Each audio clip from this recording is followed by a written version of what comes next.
Cela faisait longtemps que l'on n'avait pas vu autant de monde au stade de la Vallée du Cher. Il faut dire que l'affiche était belle.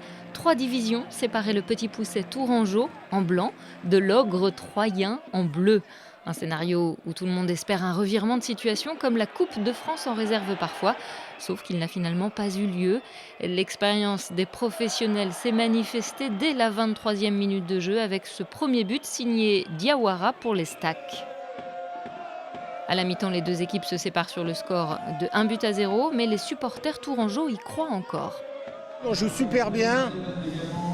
Il ne faut pas oublier que Troyes, c'est une super équipe professionnelle. Ils sont premiers de Ligue 2 et on n'est vraiment pas ridicule. Et je pense qu'en deuxième mi-temps, ça va jouer et on est capable de gagner. Ah, ils se battent bien, ils ont pris un but qu'ils ne devaient pas encaisser. Le marquage n'était pas bon, mais ils vont revenir. Ils vont revenir. Ils jouent bien, ils dominent le match. Et dès qu'ils auront une occasion, ils vont la mettre dedans. Finalement, ce n'est pas vraiment ce qui va se passer. À la 68e minute, l'Estac inscrit son deuxième but alors que les footballeurs adverses crient au hors-jeu. Malgré l'enthousiasme des joueurs d'Hervé Louba, l'aventure de l'UFT en Coupe de France s'arrêtera là.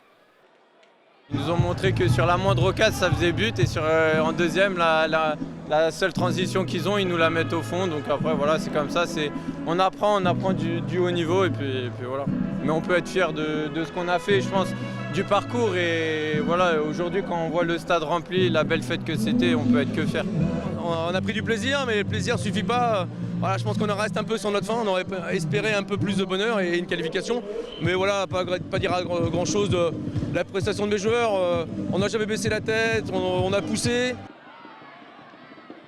Retour au championnat de National 3 dès samedi prochain avec un déplacement chez les Vendéens du Fontenay Foot. Les deux équipes sont au coude à coude pour le haut du classement. Au terme des 9 premières journées du championnat, l'UFT est deuxième, Fontenay troisième.